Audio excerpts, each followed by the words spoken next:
አዲሲቷ ኢትዮጵያ ማለት እነ ሊቀ ሊቃውንት ማይኖሩባት ሀገር ማለት ነው ወዳጅ። አዲሲቷ ኢትዮጵያ ማለት ትርጓሜ የሌላት ሀገር፣ መጽሐፍ ቅዱስ የማይገኝባት ሀገር፣ ባህልና ታሪክ የሌላት ሀገር፣ ስርዓትና ሕግ የሌላት ሀገር ማለት ነው። አዲሲቷ ይሏቸዋል ነፍስ የሌላት በድን ሀገር ማለት ነው። አወቅ በድን ላይ ምን ፍትህ ትለምናለህ ታዲያ? ሬሳ ላይ ምን ፍትህ ትለምናለህ? ፍትህን ማስከበር የራስህ ነው። ፍትህን ማስፈን ይሄ የአባቶቻችን ታሪክ ነው።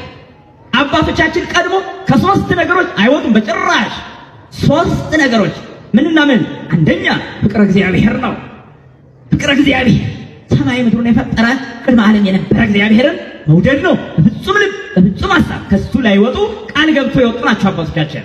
እግዚአብሔርን አይክዱም፣ ሕጉንም አይጥሱም፣ ትእዛዙን ይጠብቃሉ። አለቀ። ፍቅረ እግዚአብሔር ይለዋል፣ ትእዛዙን መጠበቅ ነው። መሰት አፈቅሩኒ ዕቀቡ ትእዛዜ ያለውን እግዚአብሔርን ይዘው ይጓዛሉ። ብትወዱኝ ትእዛዜን ጠብቁ አለ። እሺ አሉ ኢትዮጵያውያን ትእዛዙን